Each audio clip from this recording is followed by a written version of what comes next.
la elección incondicional que ya comenzamos a ver la semana pasada. Así que vamos a orar, vamos a pedir la dirección del Señor para este estudio. Inclinamos nuestros rostros y oramos a nuestro Dios. Padre Santo, queremos pedir de tu iluminación en esta hora, de tu Espíritu Santo, para poder comprender esta doctrina que tú nos hablas en tu palabra. Ayúdanos, Señor, a tener un corazón dócil, Señor, una mente humilde para recibir tu palabra. Y también, Señor, para aclarar nuestras dudas, para aclarar también cualquier pensamiento que tengamos que se desvíe de tu palabra. Y de la misma manera, Señor, que tú nos ayudes a disfrutar esta doctrina, no solo como una información para debatir, pero para poder nosotros disfrutarla, gozarnos de tu elección y también poder vivir de acuerdo a lo que tú has hecho con nosotros. Así que te agradecemos y te glorificamos en esta hora. Ayúdanos en el nombre de Jesús. Amén. Amén. Bien, hermanos. En la clase pasada, entonces, estuvimos introduciendo la doctrina de la elección. Decíamos que la elección no estaba basada en nada que nosotros hiciéramos y que dependía eso de la voluntad soberana de Dios. Veíamos también algunos pasajes al respecto de la elección. Y bueno, había un artículo que yo no mencioné, pero es un artículo de Dort, que es el primer artículo, de hecho, del Canon, que es acerca del derecho que Dios tiene de condenar a todo el género humano.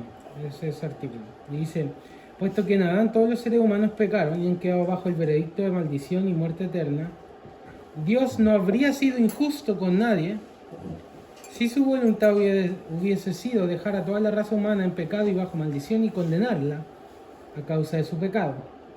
Tal como lo declara el apóstol, todo el mundo está sujeto a la condenación de Dios. Todos pecaron y están destituidos de la gloria de Dios, y la paga del pecado es muerte. Entonces, más o menos eso introducíamos la clase pasada y decíamos que la elección es esta decisión soberana de la voluntad de Dios de escoger a algunos para salvación, ¿no? Y veíamos varios pasajes, entre ellos Efesios 1, que nos hablaba de la predestinación. Lo último que estuvimos hablando en la clase anterior fue de cómo esto estaba enraizado también en el Antiguo Testamento. Hablamos de cómo Dios había escogido a Israel, ¿recuerdan? Y que un poco eso respondía también a la objeción que se hace de que Dios es injusto al escoger a algunos y a otros no. ¿Ya? Y hoy día vamos a seguir indagando en pasajes claves que nos hablan de esto de la elección.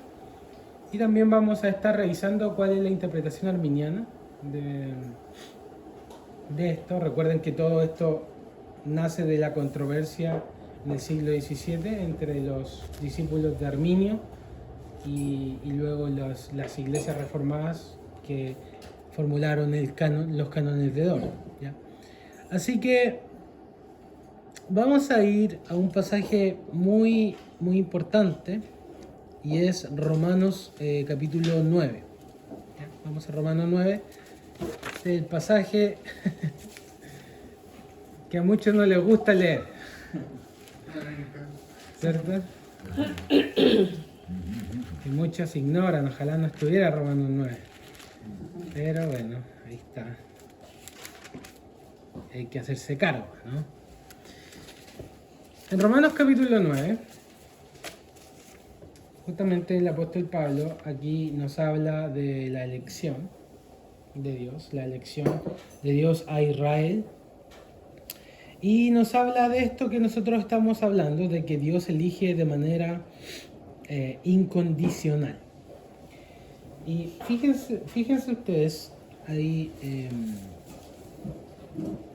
primero, Romanos 9 se centra sobre la elección entre Jacob y Esaú. Ya. Primeros 5 versículos de Romanos 9, Pablo está diciendo que él tiene mucho aprecio y amor por sus hermanos de la sangre, que son los israelitas. y que Él quisiera que ellos se convirtieran, ¿cierto?, al Señor. Dice que ellos tienen muchos beneficios. Por ser israelitas, de ellos son la adopción, la gloria, el pacto, la promulgación de la ley, el culto, las promesas, los patriarcas, y de los cuales según la carne vino el Cristo. O sea, tienen muchos privilegios, fueron muy privilegiados por sobre todos los pueblos de la tierra, ¿no? Y claro, y la pregunta es, bueno, si tenían todo eso, entonces ¿qué pasó? Porque la mayoría de los judíos al tiempo de Pablo no estaban creyendo en el Evangelio, no estaban recibiendo a Jesús como el Señor. Entonces aquí Pablo empieza a detallar acerca de ese rechazo. Y cuando él comienza a hablar del rechazo de Israel, del rechazo general de Israel a Cristo, él dice que eso de alguna forma está enraizado en la elección de Dios. O sea, por ejemplo, desde el versículo 6, Pablo dice, no que la palabra de Dios haya fallado, porque no todos los que descienden de Israel son israelitas. O sea, no por ser étnicamente de Israel, eso te hace como un heredero, o más bien alguien como que ha alcanzado las promesas de Dios, si es que no recibe, ¿no?, la palabra. Luego dice, ni por ser descendientes de Abraham son todos hijos. Recuerden ustedes que ese era el argumento de los fariseos con Jesús. Y él decía, nosotros somos hijos de Abraham. Y él les dijo, bueno, si fueran hijos de Abraham, las obras de Abraham harían. Pero ustedes tienen otro padre, le dice Jesús. Su padre es el diablo. Y aunque ellos físicamente eran descendientes de Abraham, no lo eran espiritualmente. Lo mismo que si ser israelita físico no es lo mismo que ser un israelita espiritual, ¿no? Lo que está diciendo acá el apóstol Pablo. Entonces, dice, esto es, versículo 8, no los que son hijos según la carne son los hijos de Dios, sino los que son hijos según la promesa son contados como descendientes. Porque la palabra de la promesa es esta, por este tiempo vendré y Sara tendrá un hijo. Y no solo esto, sino también cuando Rebeca concibió de uno, de Isaac, nuestro padre. Ahí pone los ejemplos tanto de Sara, ¿no? En el caso de Sara, Isaac. Dios escoge a Isaac, no escoge a Ismael. Ismael también era hijo de Abraham, pero con Agar. Sí. Y luego dice, no solo esto, sino también de Rebeca. Rebeca, ustedes recuerdan, es la esposa de Isaac. O sea, Isaac con Rebeca, ¿no? Y Rebeca concibió, recuerdan ustedes, gemelos, Jacob y Esaú. Entonces aquí viene. Isaac nuestro padre, dice, versículo 11. Pues no habían aún nacido, ni habían hecho aún ni bien ni mal, está refiriéndose a Jacob y Esaú, para que el propósito de Dios, conforme a la elección, permaneciese, no por las obras, sino por el que llama. Se le dijo, a Rebeca se le dijo, el mayor servirá al menor, como está escrito, y aquí cita el profeta, a Jacob amé, más a Esaú aborrecí. Entonces, Pablo está probando que no todos los que descienden físicamente de Israel son pueblo de Dios por el mero hecho de tener la sangre israelita. Eso es lo que está diciendo. Y para probarlo, Pablo está diciendo, ¿se acuerdan de Esaú? ¿Se acuerdan de Rebeca? ¿Se acuerdan de Sara? Bueno, Esaú era un hijo de Abraham, era un hijo de Isaac, era un hijo de Israel. Él llevaba en sus venas la sangre purísima del pueblo de Dios. Esaú fue circuncidado al 8º día. Pero Dios eligió a Jacob y no a Esaú. Ahí lo dice, ¿no? Y no dice que tenía nada que ver con lo que había en ellos, porque Dios lo había escogido aún antes de que ellos nacieran. Eso lo dice el versículo 11. Cuando no habían aún nacido, ni habían hecho aún ni bien ni mal. Es decir, Dios no eligió como porque Jacob se portó bien y Esaú se portó mal. De hecho, vemos que Jacob es el que se porta más mal, de hecho. Pero aún antes que ellos nacieran, Dios le dice a su madre: el menor de tus hijos va a ser el que yo escoge. El mayor servirá al menor. Esaú va a servir a Jacob. Y luego el profeta dice, ahí está citando Malaquías, ¿no? Dice, a Jacob amé y Esaú aborreció. O sea, elegí a Jacob, amé a Jacob y deseché a Esaú. Entonces, todo este argumento que Pablo está dando es precisamente, él está anclando, ¿no?, el rechazo de muchos israelitas en el hecho de que no es que la palabra de Dios falle, es que Dios elige a unos y a otros no. Y no por ser algo especial, como descendiente israelita, pura sangre, implica necesariamente de que están no en el propósito de Dios. Y luego dice ahí la razón en el versículo 11 por la cual él escoge a uno y no al otro. Dice, para que el propósito de Dios, conforme a la elección, permaneciese no por las obras, sino por el que él llama. Entonces, la conclusión aquí es que Dios los eligió antes de que ellos performaran cualquier acción. Y Dios los escogió para que su propósito permaneciese. Entonces la elección no depende de obras, decisiones o la fe prevista, porque el propósito explícito era que el propósito conforme a la elección prevaleciese. ¿Ya? Todavía no les voy a dar la palabra, voy a avanzar un poco más, porque Romanos 9 no solo habla de esta elección, también Pablo sigue hablando de la elección, luego hablando de Faraón, ¿no?, como otro ejemplo de cómo Dios rechaza a una persona.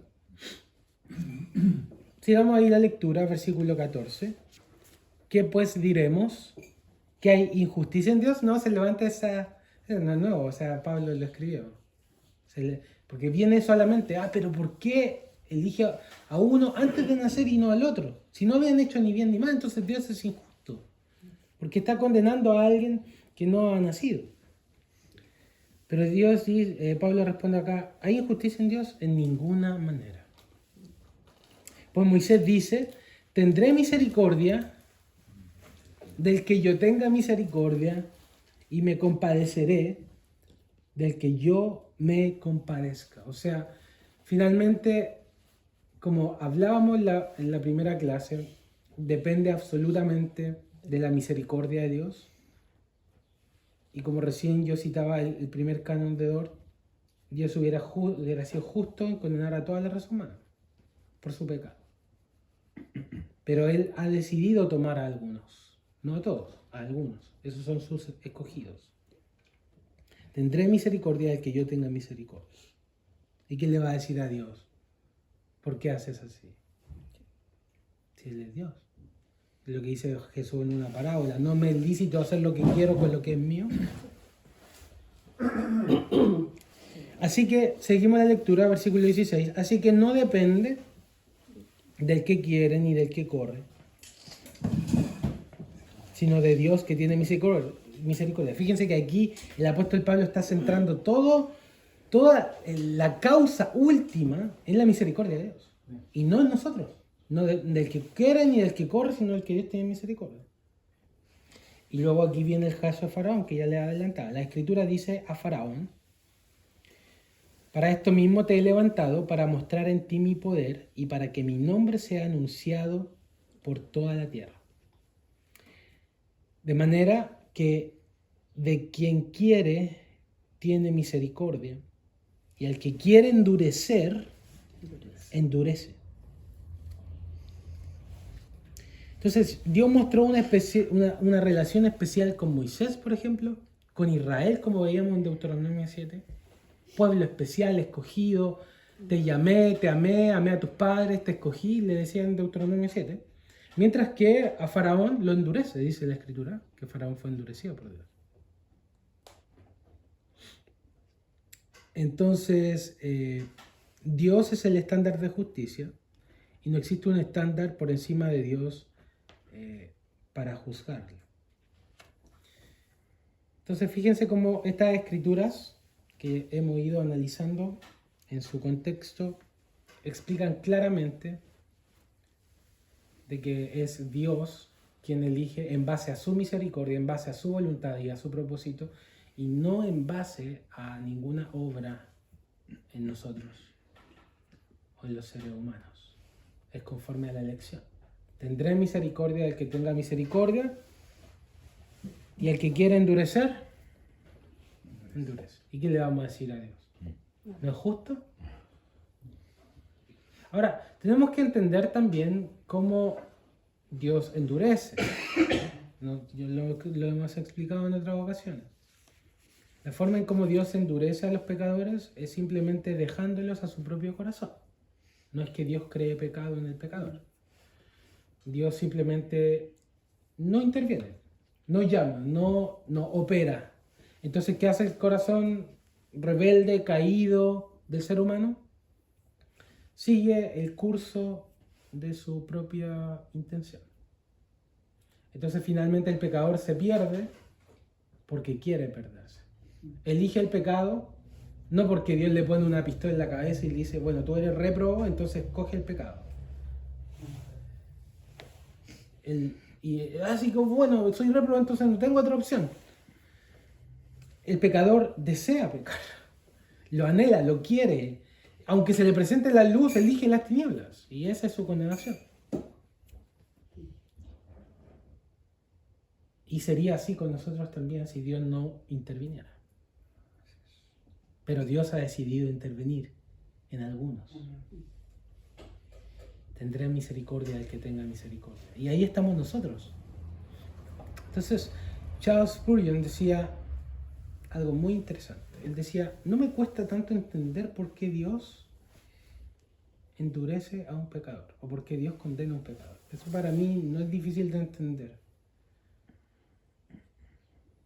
Lo difícil de entender para mí es cómo yo, siendo un rebelde, miserable, que amaba el pecado, que estaba muerto, que Dios me haya rescatado a mí y que yo no esté en el carril de los réprobos. O sea, lo que más me sorprende no es que Dios condene o juzgue a alguien que a todas luces ha rebelado contra su palabra. O sea, nadie va a chistar cuando un asesino es condenado en un tribunal, eso es justo. Lo que más me sorprende, dice Spurgeon, es que yo, siendo culpable, Dios haya intervenido en mi vida. Dios me haya elegido a pesar de quién yo soy y sabiendo quién yo soy, y Él haya intervenido de todas formas, conforme a su propósito. Eso es lo que más me sorprende, decía Spurgeon. Ya, hasta aquí.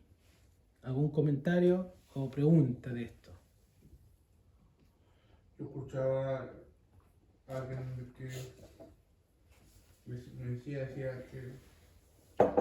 que no puedo creer en tu Dios calvinista porque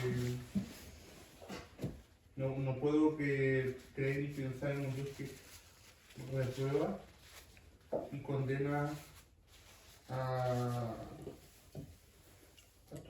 toda la raza humana, a toda la humanidad. Y claro, pues yo lo que hacía era tratar de hacerle ver que la condición natural que tiene el hombre y que la gente que va al infierno y que Dios condena no es la idea equivocada que tienen muchas de estas personas que Dios como que le pone una barrera hacia él o al pecador, sino que deja que siga, como usted bien decía, el curso natural de su inclinación pecaminosa. Y hay gente que va a estar en el infierno voluntariamente, porque ellos así lo quisieron. Exactamente. No hay gente que quería buscar a Dios en una iglesia, quería ser salvo. Hay gente que se deleitaba en su maldad. Entonces yo le trataba de hacer ver eso, que la gente que finalmente va a estar al infierno y va a ser condenada con la ira de Dios. Va a ser porque ellos eligieron finalmente morir en sus delitos y pecados. Y no porque yo le haya impedido en este sentido ver la salvación en el Evangelio. Ellos rechazaron ese Dios, rechazaron ese Evangelio. Y ahí lo único que nosotros podemos, a la luz de este texto, hacer notar es que, como usted me decía, la misericordia de Dios que interviene en el corazón del hombre y que pone un freno a todo ese impulso pecaminoso que lo lleva a la condenación y le revela quién es Él y qué es el Evangelio finalmente.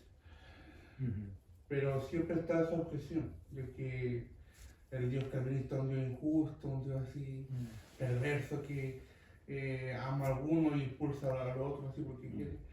Y es como una caricatura que muchas veces se hace. Sí. Es interesante que ni siquiera hemos nombrado a Calvino también. ¿Se dan cuenta? ¿Se han dado cuenta de eso? O sea, esto viene de acá, ¿me entienden? No es algo que a alguien se le ocurrió así como de la nada y dijo, bueno, Dios elige a uno porque tuvo un sueño o algo así, o algo así, no sé, como que viene de la inteligencia de un hombre, no. Viene porque está en las escrituras. Hermano Jaime. Bueno, este capítulo que acabamos de estar enseñando fue para mí, mi inicio, que son muchos años atrás, fue que me impactó mucho mi vida, mi manera de pensar, porque ya está de donde yo comencé a caminar. Y eso nadie me sacó de esa manera, de lo que está explicando acá la escritura, porque mucha gente decía, no es una alegoría, no es que pasó realmente, es que piensa distinto a nosotros. Y le buscan por ese lado, que es una alegoría, pero aquí la palabra deja bien claro que es literal, que así sucedió. Porque son personas históricas que tuvimos con vida. Pero, como digo, para mí este capítulo fue el que más me impactó que Romanos 8. Fue el que más me llamó y me cambió mi forma de pensar y doy gracias a Dios por ello. Amén. Gracias, hermano. Otro ejemplo que aparece también es Jesús mismo cuando empieza a llamar a sus discípulos y llega Natanael y le dice, he aquí un verdadero israelita. Y eso llama la atención porque todos eran israelitas. Pero él está haciendo una distinción ahí con Natanael como alguien elegido y le dice, ¿de dónde me conoces, Señor? De antes que vinieras aquí, cuando estabas debajo de la higuera. Entonces ahí muestra también elección y muestra la distinción que hace Jesús entre un israelita común y un verdadero israelita, o sea, alguien elegido o llamado por el Señor. Vamos entonces ahora a entrar en la controversia misma del siglo XVII.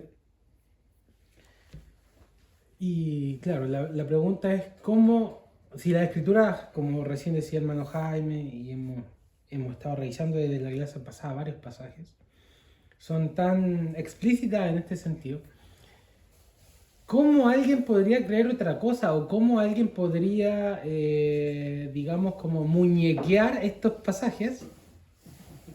¿Sí? Muñequear estos pasajes para hacerlos que signifiquen otra cosa.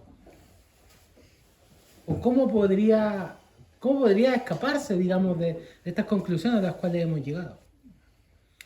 Entonces aquí vamos a la controversia y vamos a cómo los arminianos, o sea, la gente que no, históricamente, no creía que la elección incondicional, sí creía que Dios elegía, pero que no era incondicional, sino que era condicional.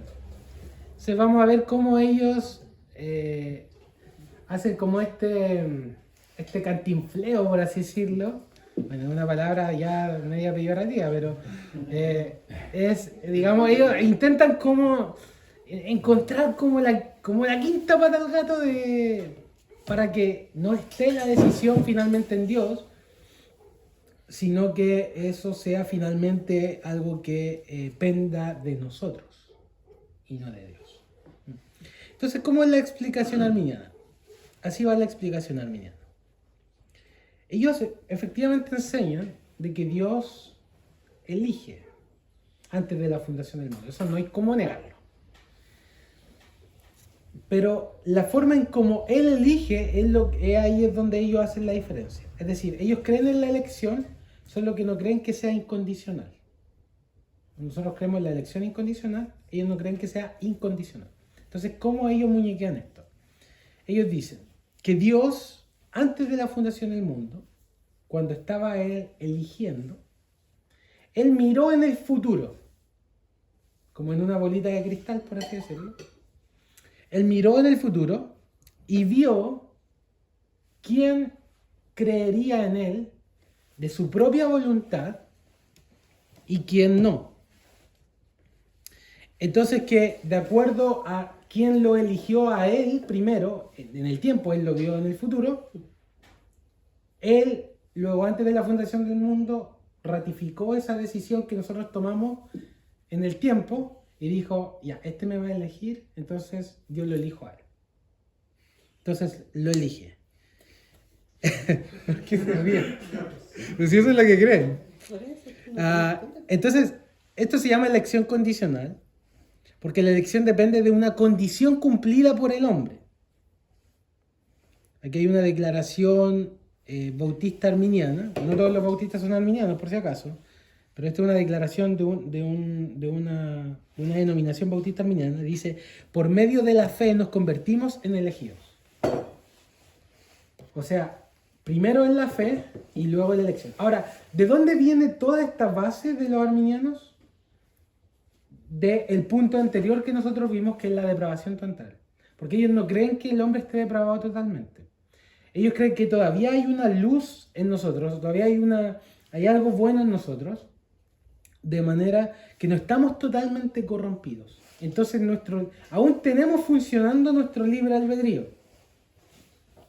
¿Recuerdan cuando yo expliqué el libre albedrío? Como para escoger a Dios, como para elegir lo bueno, como para de nuestra propia voluntad decidir aceptar a Dios. Sin su intervención. O sea, Dios no interviene, soy yo el que elige. Entonces, como yo no estoy totalmente depravado y tengo aún mi libre albedrío funcionando, está muy dañado, pero lo tengo aún funcionando.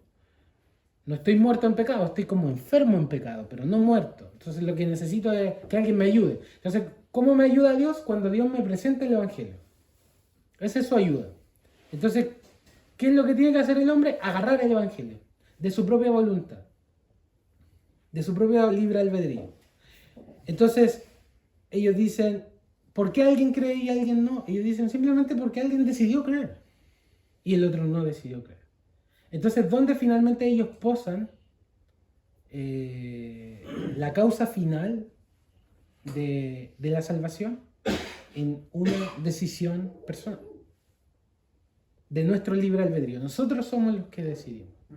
Entonces, ¿y qué pasa con la elección? No, es que Dios, antes de la fundación del mundo, eligió a los que le iban a elegir. Entonces Él miró en el futuro quién en su libre albedrío, libre, le iba a decir, sí, yo creo en Dios. Y entonces a eso Dios eligió. Esa es la explicación arminiana. ¿La entienden? ¿Ya? Eso es lo que ellos afirman. Entonces, ¿cuáles son las cosas que ellos enfatizan? Es decir, ¿qué es lo que ellos no quieren perder? Que sienten que se pierden en nuestra explicación. El control o la libertad que el ser humano tiene, ¿no? Y la responsabilidad final. Entonces, ellos sitúan toda la causa y la fuente en el hombre. Ellos no quieren que le digan que el hombre no tiene esa libertad de elegir a Dios. ¿Ya? Y por eso ellos enfatizan tanto el libre albedrío, enfatizan tanto la decisión. Y que finalmente depende de mí, ¿no? Dios me ayuda a través de presentarme el Evangelio, esa es la ayuda de Dios, pero de ahí en adelante eres tú quien tiene que tomarlo.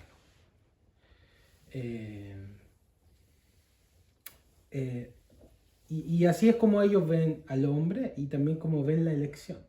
Ahora, ellos tienen un fundamento para esto bíblico, o sea, en el sentido de que ellos citan algunos pasajes de la Escritura que vamos a ver a continuación respecto a esto. Pero antes de entrar ahí, usted levanta la mano.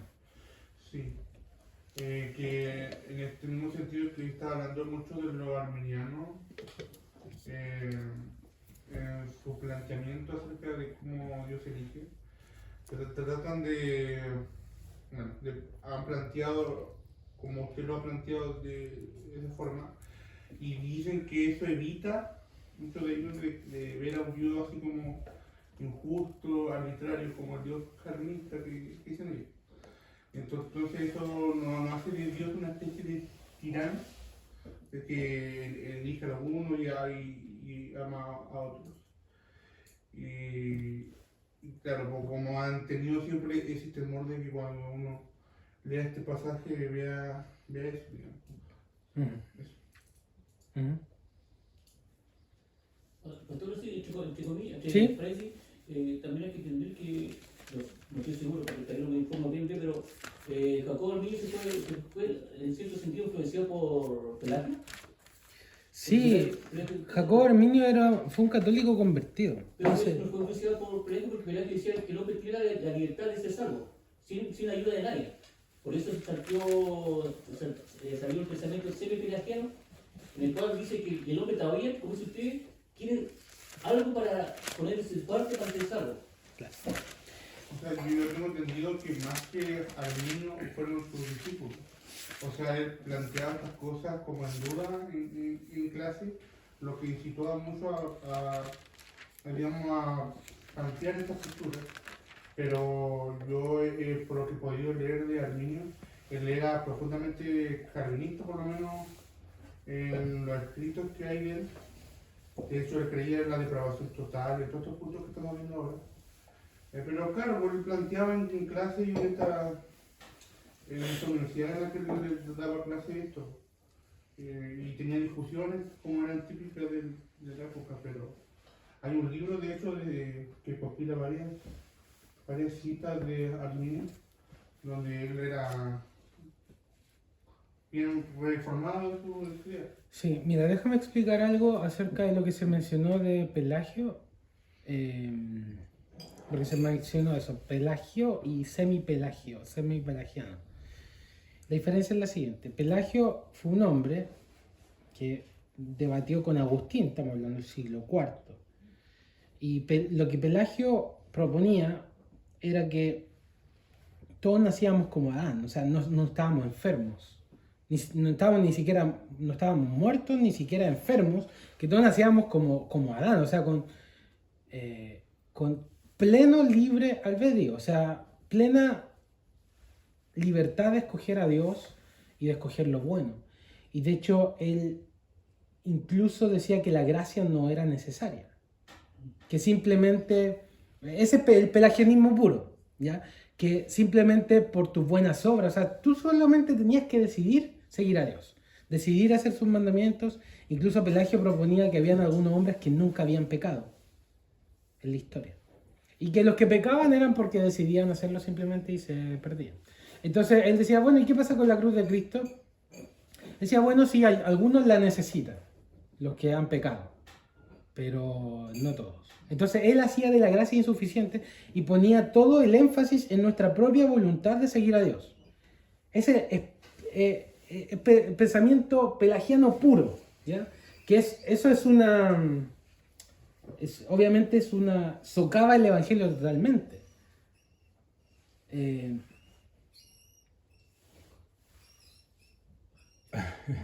No sé cómo es un pajarito. Sí. Ok, bueno, en fin. Ya, entonces, ya. los católicos y los arminianos no son pelagianos, pero son semipelagianos. ¿Por qué? Porque ellos dicen y confiesan de que el hombre no puede salvarse a sí mismo y de que todos estamos de alguna manera influenciados por el pecado, de manera que necesitamos sí o sí la gracia de Dios. ¿Se entiende? Pelagio decía que no. Los semipelagianos, católicos y arminianos, dicen que sí la necesitamos. Que la cruz de Cristo es indispensable para nosotros. No podemos ser salvos sin la cruz de Cristo. Hasta ahí vamos bien. Pero luego ellos dicen que para recibir ese regalo que Dios nos da, eso finalmente depende de nuestra capacidad de aceptarlo o no. Entonces, ellos, si bien dicen que necesitamos la gracia, ellos dirían algo como, la gracia va a ser el 99,9% de nuestra salvación. Pero todavía hay un 0,00001 que tú tienes que poner. Y ese 0,0001 es tu decisión de recibir lo que se te regala, de aceptarlo. Y por lo tanto, ser salvo con esa decisión. O sea, no eres tú el que te salvas, es Cristo el que te salva, ellos dicen, es la cruz la que te salva. Pero eso sería ineficaz y no sirve para nada si tú no la agarras para ti. Y tú tienes la capacidad de agarrarla, no es Dios quien interviene en ti, eres tú, es tu libre albedrío, finalmente es tu responsabilidad. Entonces, ellos ponen la decisión final en el hombre. Entonces, esa es la diferencia entre pelagianos y semipelagianos. Y si ahora vamos por el otro carril, que es lo que creía Agustín y lo que finalmente siguen los reformadores y creen las iglesias reformadas, que es lo que hemos explicado, que primero que nosotros no podemos salvarnos a nosotros mismos, por lo tanto somos absolutamente necesarios de la gracia, necesitados de la gracia. Segundo, de que estamos muertos en pecado y por lo tanto, aunque se nos presente la gracia, nunca podríamos agarrarla por nosotros mismos, porque estamos demasiado depravados, son los pasajes que vimos. Estamos demasiado muertos. Es como decirle al muerto, levántate y anda al hospital. Estás muerto. No te vas a acercar al tío de la palabra. Entonces, lo que las escrituras proponen, que nosotros interpretamos que así lo hacen, es que es Dios quien interviene en ese muerto, quien da vida, quien llama, quien regenera. Y entonces, porque Dios actúa, es que nosotros podemos recibir, creer, decidir, porque nosotros igual decidimos, en un sentido, tomamos una decisión. Pero eso es solamente porque Dios interviene. Entonces, finalmente, la causa final de por qué alguien cree y alguien no, es que Dios interviene. ¿Y por qué Dios interviene? Y aquí viene la doctrina de elección. Dios interviene porque ha escogido a quienes va a intervenir y a quienes no. ¿Se entiende? Entonces, esas son, digamos, las tres explicaciones: pelagianos, semipelagianos y reformados, de cómo se ven las escrituras. Ahora, si ustedes me preguntan a mí cuál es la que tiene más fundamento bíblico, claramente la que tiene menos fundamento bíblico es la pelagiana. Y la que tiene más fundamento bíblico es la reformada. Ah, pero va a ser porque... No es que yo sea reformado. Sí, no, claro. Uno diría, bueno, está sesgado porque está reformado. Pero bueno. Ya, usted quería hacer un comentario. Sí, no, sí, súper cortito nomás. Fue un comentario de Moody, de L. Moody. Ya. Dice, me alegra que seamos salvos por gracia, no por buenas obras, porque no quiero sentarme en el cielo y escuchar a todos alardear por la eternidad de cómo llegaron allí. Entonces, claro, en el fondo al decir yo estoy aquí porque fui fiel, porque hice esto, porque hice lo otro, y él enfatiza eso, que solamente por gracia. Y eso va a ser la canción por la eternidad. Exacto, por gracia somos salvos. Ahora, déjame, porque no me queda mucho tiempo, entonces, porque necesito terminar esta clase, entonces si no vamos a por una tercera parte y mejor terminarla aquí. Entonces, ¿cómo los arminianos sustentan esto? ¿Cómo ellos le encuentran esta quinta pata al gatito? ¿O cómo muñequean estos pasajes? De la siguiente manera. Mismo Romanos, una hoja más atrás, en Romanos 8, un versículo que ya hemos estudiado, un versículo 29,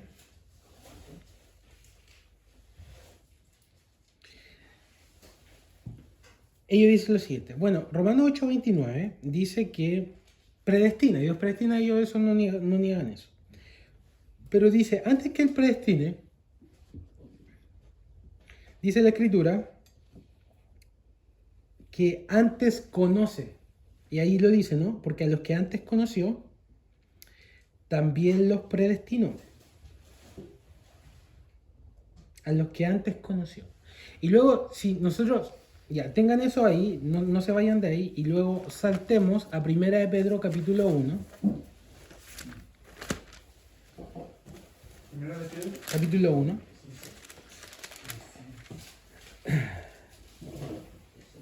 Versículo 2. Está hablándole a los cristianos y le dice, ustedes son elegidos, están ahí, ¿cierto? Elegidos según la presciencia de Dios Padre. Y presciencia es justamente lo mismo que dice Romanos 8:29. Conocimiento de antemano. Ciencia es conocimiento pre-antes. Conocimiento anterior. ¿Cómo dice su versión? No alcanzamos a escuchar el versículo. 1 de Pedro 1:2. 1 de Pedro 1:2. Dice, según el previo conocimiento de Dios Ya. Padre, por la obra santificadora del Espíritu, para obedecer a Jesucristo y ser rociado con su sangre. Ya. Fíjense que en esos dos, previo conocimiento es como traduce presencia. Previo conocimiento, sí.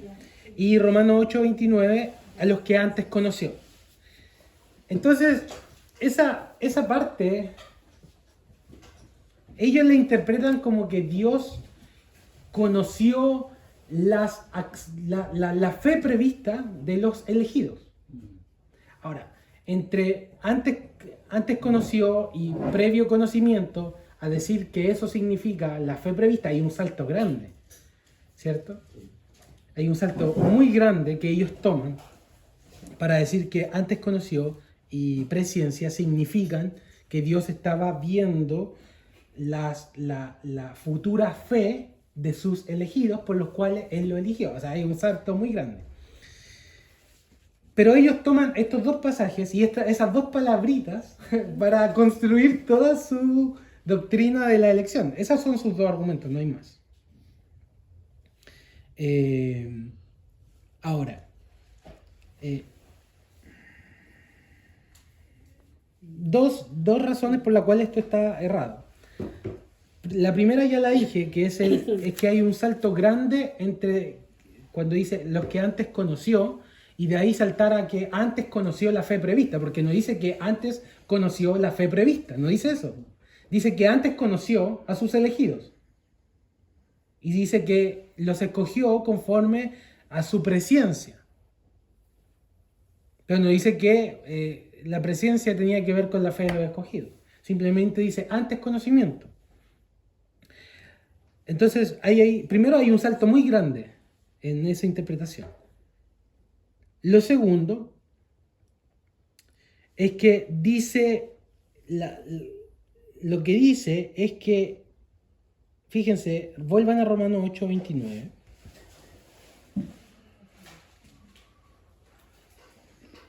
Dice, a los que antes conoció.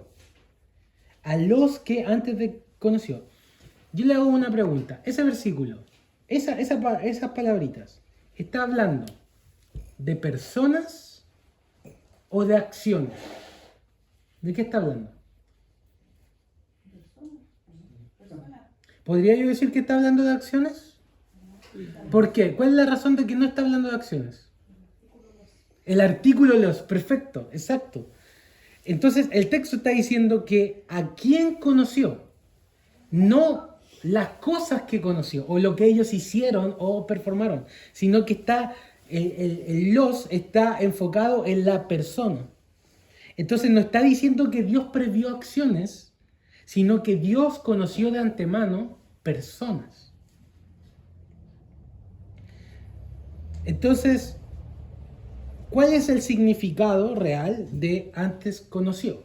Ya hemos demostrado por el artículo de que no está hablando de acciones. entonces no puede ser la fe prevista. Entonces, ¿qué es lo que significa? Las mismas escrituras nos responden esto en muchas otras partes, porque cuando nos habla de que Dios conoció de antemano, o esa palabra conocer no quiere decir en muchas ocasiones simplemente un conocer intelectual de parte de Dios, sino que muchas veces ese conocimiento es una relación de amor de Dios hacia los que Él conoce de antemano. Por ejemplo, en Génesis 4.1, no lo busquen, pero en Génesis 4.1 dice que Adán conoció a su mujer. Adán conoció a su mujer. Y luego dice, a ver, ¿usted lo buscó? ¿Usted lo buscó, ¿cierto, hermana? 4.1. ¿Sí? ¿Qué dice? Conoció Adán a su mujer Eva, la cual concibió y dio a luz a Caín y dijo, por voluntad de Jehová he adquirido varón. Ya, conoció a Adán a su mujer y concibió y dio a luz a Caín. Entonces no está hablando de que la conoció así como, hola, ¿cómo estás? ¿Quién era? Oh, tú eres Eva. No está hablando de ese conocimiento. Está hablando de que la conoció de una forma personal, relacional, tan relacional que está relacionado al amor conyugal, de hecho. La conoció y concibió a Caín. Luego veamos en Amós 3.2. El profeta Amós. Amós es uno de los primeros que está después de los profetas mayores.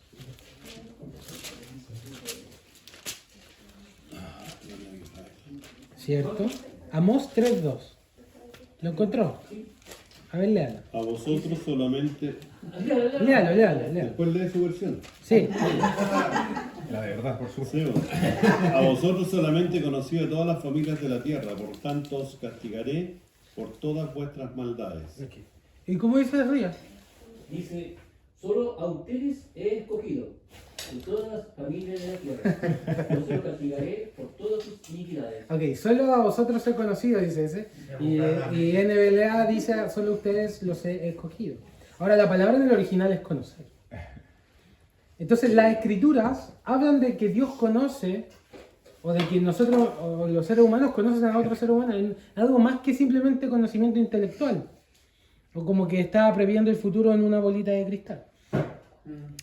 Sino que tiene que ver con una relación de amor. Entonces cuando Romanos 8:29 dice, porque a los que antes conoció, no está hablando meramente de que los previó en el tiempo. O cuando dice Pedro, escogidos conforme a su previo conocimiento o a su presciencia, no está hablando de que los vio en el futuro, sino que está hablando de que Él los amó. A los que antes conoció, es decir, a los que amó, a los que Él puso su corazón sobre ellos. Entonces, conocer implica una relación amorosa entre el Dios Todopoderoso y la criatura, y no un mero conocimiento intelectual. En Amós 3.2, solo ustedes he conocido, afirma que Dios conocía a todas las naciones. O sea, ¿hay alguna nación que Dios no conozca? Dios conocía a todas las naciones, pero amó a Israel de una manera especial.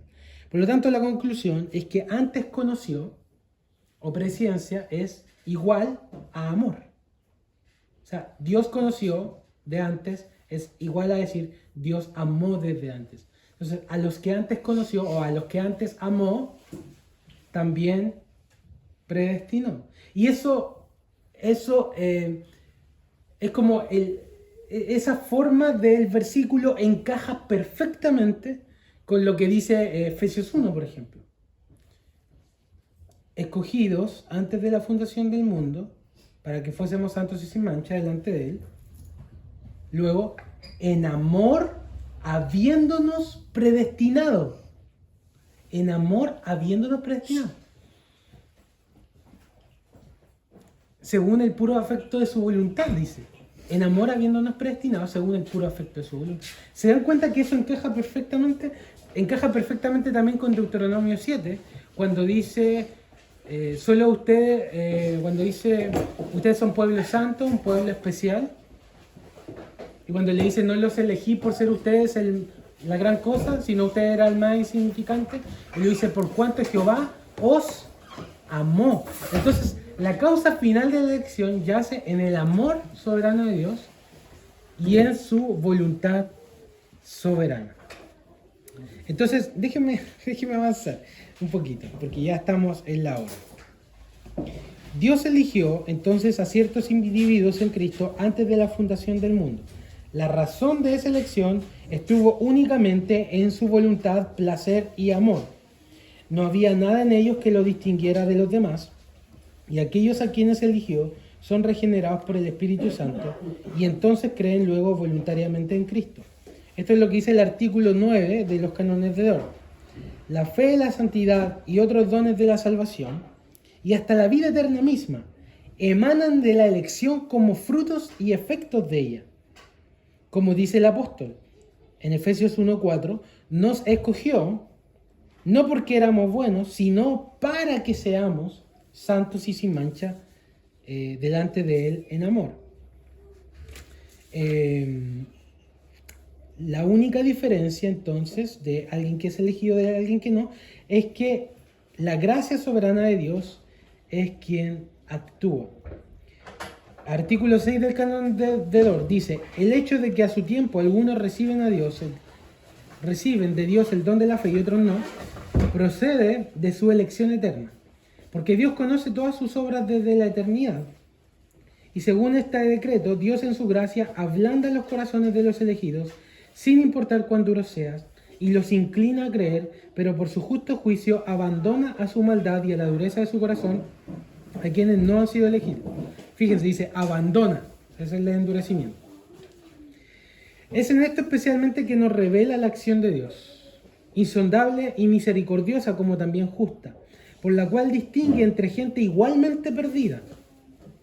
Este es el bien conocido decreto de elección y reprobación revelado en la palabra de Dios. Los impíos, impuros e inestables, distorsionan ese decreto para su propia perdición. Luego el artículo 7 dice: la elección es inmutable, o sea, no cambia. La elección es el inmutable propósito de Dios, por medio del cual realizó lo siguiente. Antes de la fundación del mundo, por su pura gracia y según el deleite libre y bueno de su voluntad, Dios escogió en Cristo para salvación a un número definido de gente particular de entre toda la raza humana, la cual por su propia culpa había caído de su inocencia original en pecado y ruina.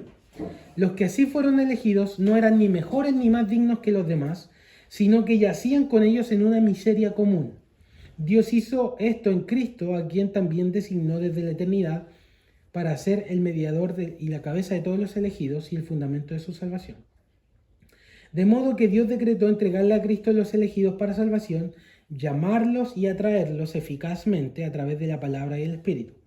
En otras palabras, Dios decretó o eligió concederles verdadera fe en Cristo, justificarlos, santificarlos y finalmente glorificarlos después de preservarlos poderosamente. Dios hizo todo esto a fin de demostrar su misericordia para alabanza de la gloriosa gracia de Dios. Como dice la Escritura, Dios nos escogió en Cristo antes de la creación del mundo, ¿no? Y luego Romanos 8:30 también. Entonces, ¿cuál es la conclusión final de nuestra clase? Que Dios tiene misericordia del que tiene misericordia. Y a quienes se quejan de que la gracia de Dios o de la elección inmerecida y de que Dios es demasiado severo, le respondemos con las mismas palabras del apóstol. Esto es lo que dice de hecho el canon. Romanos 9. Con esto terminamos. ¿Qué dice Romanos 9? Porque Pablo también previó esta objeción. Pero me dirás, ¿por qué pues sin culpa 9:19? O sea, si Dios elige y reprueba, ¿por qué echa la culpa en el fondo? ¿Por qué condena? Porque ¿quién ha resistido su voluntad? O sea, Faraón no pudo resistir su voluntad. Esaú no pudo resistir su voluntad. Entonces, ¿por qué? Pues sin culpa. Versículo 20. Pablo dice: antes de eso, piensa quién tú eres. Tú eres un hombre. Hombre, ¿quién eres tú para que alterques con Dios? Finalmente esa es la respuesta final.